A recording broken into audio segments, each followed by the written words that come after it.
And now taking a look at some news from North Carolina, a bill that would require sheriffs to comply with requests by federal agents interested in picking up jail inmates believed to be in the country illegally passed a Senate subcommittee on Tuesday, April the 30th, making it the first major legislation to advance in this year's work session.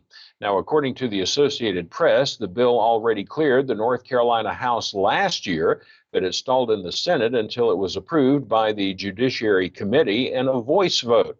The Senate action signals the measure is a priority for state Republicans who now hold narrow veto-proof majorities in both chambers. A full Senate vote could possibly come later in this week. Now, two earlier editions of the bill passed the legislature in 2019 and 2022, only to be successfully vetoed by Democratic Governor Roy Cooper because Democrats held more seats than they do today. The bill essentially requires sheriffs or jailers in all 100 counties to hold inmates accused of violent felonies and some misdemeanors up to 48 hours if U.S. Immigration and Customs Enforcement, also known as ICE, has issued what is called a detainer.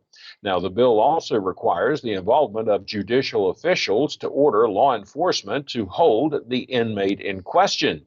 In an ICE detainer request, immigration agents ask to be notified before the release of a defendant from a local jail if the agency believes that they are in the country unlawfully. State law already requires sheriffs and other law enforcement officials checking an inmate's legal status if they are charged with a serious crime. If a determination cannot be made on someone's legal status, a query should be sent to ICE. Now, State Representative Destin Hall, a sponsor of the bill and a Republican from Caldwell County, said not all North Carolina sheriffs are following through with those queries.